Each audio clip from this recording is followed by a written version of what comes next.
जहाज की यात्रा कर सकता है, यह कल्पना पिछली सरकारों ने अपने लिए सफाई महोत्सव मनाना हो तो महोदय इंग्लैंड से एक स्पेशल मंगाया जाता था।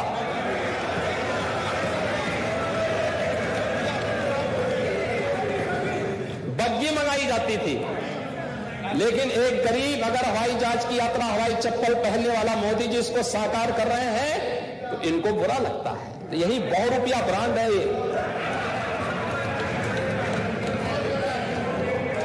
इसलिए हमें इसके लिए बताना नहीं, हमने तो जनता को जनार्दन माना है, हमने तो उसको हमेशा सिर आंखों पर बिठाया है। ये कभी हुआ कि देश का प्रधानमंत्री रात के 1:30 बजे सड़कों पर उतर करके गरीब की सुविधा को देख रहा होगा? किसी ने देखा इस बात को कभी? पहली बार देश देख रहा है कि जब देश के प्रधानमंत्री को केवल एक चिंता है और वह एक धर्म के साथ जीते हैं, वह राष्ट्र धर्म है।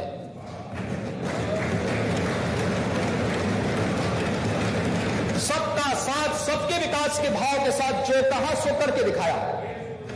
गरीब के लिए गरीब कल्याणकारी योजनाएं जितनी प्रधानमंत्री मोदी जी ने 2014 से लेकर 2021 के बीच में चलाई हैं, मैं कहता हूं 1947 से लेकर 2014 के बीच में इन सभी सरकारों का वो छोड़ दिया जाए, अटल जी के कार्यकाल को छोड़ करके, तो मैं मानता हूं तब भी अटल जी के कार्यकाल को छोड़ करके तो प्रधानमंत्री मोदी जी का पलड़ा भारी होता है सभी विपक्षी दलों की सरकारों के कार्यकाल पर। ये गरीब कल्याणकारी योजनाएं, आवास योजना का हो, गरीब का हो, गांव का हो, किसान का हो, नौजवान का हो, युवाओं का हो, किसी का भी हो, इंफ्रास्ट्रक्चर डेवलपमेंट के हो, वैश्विक स्तर पर सम्मान का हो। पहले लोग, अब सभी कह रहे हैं कि राम तो हमारे भी हैं। 2019 के पहले यानी 5 अगस्त 2020 को जब अयोध्या में रामलला के भव्य मंदिर का शिलान्यास करने के लिए प्रधानमंत्री जी आते हैं, तो होना यह चाहिए था प्रधानमंत्री देश का होता है, सभी को मुक्त कंठ से प्रशंसा करनी चाहिए थी, अभिनंदन करना चाहिए था कि भारत के अंदर गुलामी के एक कलंक को मिटाने के बाद अब भव्य राम मंदिर का निर्माण बन रहा है जो राष्ट्र मंदिर का प्रतीक होगा। स्वागत नहीं कर सकते अच्छा कार्य का, ये स्वागत किस काम का करते हैं? यानी इनको ये लगता है कि किसी माफिया को गले लगाएंगे तो इनको लगता है कि जैसे न जाने इनको कितने यानी कि स्वर्ग की होड़ियां मिल गई इनको सब। इनके लिए माफिया ही वही है, सब कुछ वही है। राम मंदिर पर गौरव की अनुभूति नहीं होती, लेकिन जब हिंदू आस्था उमंग लेती है तो ये भी कहते हैं राम तो हमारे भी हैं, हम भी जाएंगे। अब काशी विश्वनाथ धाम, काशी दुनिया की सबसे प्राचीन नगरी, कौन ऐसा भारतीय है जो अपने जीवन में एक बार काशी नहीं आना चाहता होगा? कौन ऐसा भारतीय होगा? अगर सच्चा भारतीय है, एक बार उसकी इच्छा होती है मैं मां गंगा में स्नान जरूर करूं, एक बार उसकी इच्छा होती है मैं संगम में जाकर स्नान करूं, एक बार उसकी इच्छा होती है कि मैं काशी जरूर जाऊं। काशी बाबा विश्वनाथ का धाम, किसी कालखंड में विदेशी आक्रांता के द्वारा वहां पर हमारी आस्था पर प्रहार किया गया था। स्वतंत्र भारत को चाहिए था कि सरदार पटेल जी के पद चिन्हों का अनुसरण करते हुए उसका परिमार्जन करते, नहीं किया गया। आज काशी विश्वनाथ धाम भव्य रूप से प्रधानमंत्री जी ने 13 दिसंबर को राष्ट्र को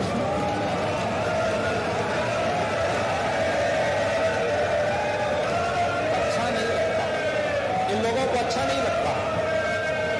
स्वागत होना चाहिए था, स्वागत होना चाहिए था, इनको ये भी अच्छा नहीं लगता है।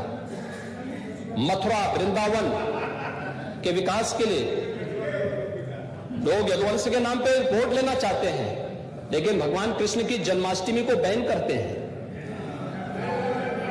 इसलिए सरकारों ने बैन कर दिया था। हम लोग आए, अरे हमने कहा जन्माष्टमी थानों में और जेलों में नहीं मनाई जाएगी तो कहां मनाई जाएगी? मनाओ सभी थानों में जन्माष्टमी का आयोजन होने चाहिए, बहुत भव्यता के साथ। लेकिन इन लोगों ने बैन कर दिया था।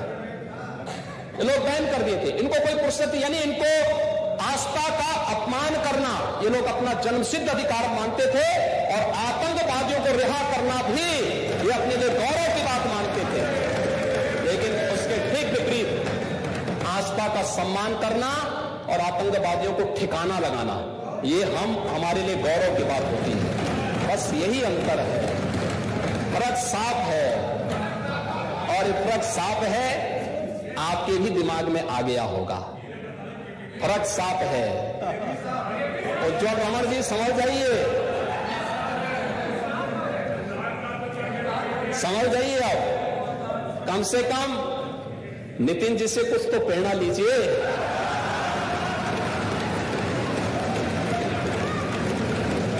देखिए, जिनकी उम्र हो गई है उनको छोड़ दीजिए, उनके हाल पे छोड़ दीजिए। लेकिन जिनके पास जज्बा है, कार्य करने का जज्बा है, अपमान के खिलाफ लड़ने का एक जज्बा है, आस्था का सम्मान, प्रयागराज में तो हमारी संगम नगरी है, आना चाहिए लोगों को, पूरी मजबूती के साथ आगे बढ़ना चाहिए, ऐसा तिलांजलि देनी चाहिए। जो लोग गरीबों के लिए नहीं लड़ सकते, ये लोग किस तरीके से अपमान करते थे? ये लोग दलितों की बात करेंगे? अंबेडकर जी के नाम पर, बाबा साहब भीमराव अंबेडकर, भारत के संविधान के शिल्पी, उनके नाम पर बनी हुई संस्थाओं के नाम बदल दिए जाते हैं। कांसी राम जी के नाम पर बनी हुई संस्थाओं को, उन्होंने एक सामाजिक क्रांति को जन्म दिया था। हो सकता है उनका दल अलग होगा, लेकिन समाज में सामाजिक मूल्यों की स्थापना के लिए उनके संघर्षों को आप विस्मृत नहीं कर सकते। लेकिन कांसी राम जी के नाम पर बनी हुई संस्था कोई सरकार बन रही है, ये लोग बदलती है नाम। ये सब क्या है? हमारी सरकार ने ऐसा नहीं किया। हमने तो गुलामी कालखंड में अगर किसी ने इलाहाबाद रखा तो हमने कहा इलाहाबाद नहीं, इसका पौराणिक नाम प्रयागराज है, प्रयागराज ही होगा। अयोध्या गुलामी कालखंड में फैजाबाद किया गया था, देश स्वतंत्र है, अयोध्या नाम होगा, अयोध्या हमने किया। आजादी के बाद की सरकारों ने नहीं किया था, किसी कालखंड में किसी ने क्या होगा, हमने उसको बदला है। और मुझे गौरव की अनुभूति होती है कि हमारी सरकार ने इस कार्य को किया, सौभाग्य हमें प्राप्त हुआ है, और मैं इसके लिए अपने लिए गौरव की बात मानता हूं। लेकिन लोक लाज की बात उनके लिए है जो बाबा साहब भीमराव अंबेडकर का अपमान करते हैं, जो भारत के राष्ट्रनायक सरदार पटेल को खलनायक और राष्ट्र तोड़क जिन्ना के साथ जोड़ने का कार्य करते हैं। दोनों नहीं जुड़ सकते, दोनों की तुलना नहीं हो सकती है। ये जो मानसिकता है, एक जोड़ने की मानसिकता है, एक निर्माण की मानसिकता है, और एक तोड़ने की मानसिकता है, विध्वंसात्मक मानसिकता है। डायरेक्ट एक्शन के माध्यम से करोड़ों हिंदुओं का कत्लेआम कराने वाला जिन्ना भारत का आदर्श कभी नहीं हो सकता है, कभी नहीं हो सकता। निर्दोष लोगों का हत्यारा है व्यक्ति, लेकिन जिन्ना को महिमामंडित अपने क्षणिक वोट बैंक के स्वार्थों के लिए, इससे ज्यादा शर्मनाक कुछ नहीं हो सकता। और इसलिए महोदय, सरकार ने पूरी ईमानदारी के साथ काम किया है इंटर स्टेट कनेक्टिविटी को जोड़ने का। उत्तर प्रदेश नेपाल देश के साथ अपनी सीमा जोड़ता है। हमारी कनेक्टिविटी 4 लेन की हो गई है। 2017 के पहले 2 लेन की या सिंगल लेन के थे। बिहार 4 लेन की कनेक्टिविटी से हमारे प्रदेश की कनेक्टिविटी हुई है। छत्तीसगढ़, झारखंड, मध्य प्रदेश, राजस्थान, हरियाणा, उत्तराखंड 4 लेन की कनेक्टिविटी से उत्तर प्रदेश जुड़ा है। बिजली 2017 के पहले अंधेरा होता था, मान लेते थे लोग उत्तर प्रदेश आ गया। आज उत्तर प्रदेश के अंदर आप जाइए, दिन रात पूरा उत्तर प्रदेश जगमगा रहा है, जगमगा रहा है। हर एक बिजली, सबको बिजली, भरपूर बिजली, बिजली की भी कमी नहीं। तो ठीक है, हम बजट से पैसा दे रहे हैं, हमने इनकम बढ़ाई है तो हम पैसा दे भी रहे हैं। एक हाथ से कमाएंगे तो दूसरी हाथ से प्रदेश की सुविधा के लिए भेजेंगे भी। लेकिन जब पैसा ही नहीं है तो ठन ठन गोपाल होगा, ये कुछ होगा ही नहीं, इनके पास होगा ही नहीं। सब हाथ भर के खड़े रहते थे, टुकटुकी लगाए देखते थे। 4 जनपदों में बिजली मिलती थी, वो भी आधी अधूरी, बाकी 71 जिले अंधेरे में रहते थे। और कहते हैं समाजवाद ला रहे हैं, ये समाज, यही समाजवाद है। अंधेरा लाना समाजवाद है, अराजकता लाना समाजवाद है, गुंडागर्दी समाजवाद है, माफियागिरी समाजवाद है, आतंकवादियों को प्रश्रय देना अगर समाजवाद है, ऐसे समाजवाद को तिलांजलि देना ही अच्छा है। और इसको तिलांजलि देने के लिए ही लोगों को तैयार होना ही होगा।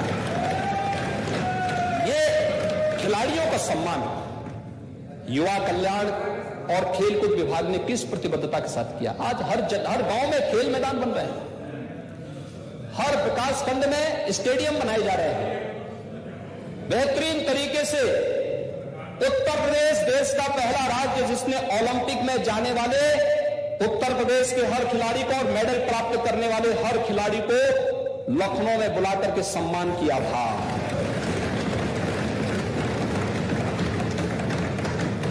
हर एक खिलाड़ी को सम्मान, भरपूर सम्मान। और यही नहीं, पैरा ओलंपिक में भी मेरठ का कार्यक्रम हुआ और अभी तो स्पोर्ट्स यूनिवर्सिटी बन रही है। चिंता मत करो, स्पोर्ट्स यूनिवर्सिटी भी हमारी सरकार हॉकी का जादूगर मेजर ध्यानचंद जी के नाम पर बना रही है। मेरठ में स्पोर्ट्स यूनिवर्सिटी बनेगी।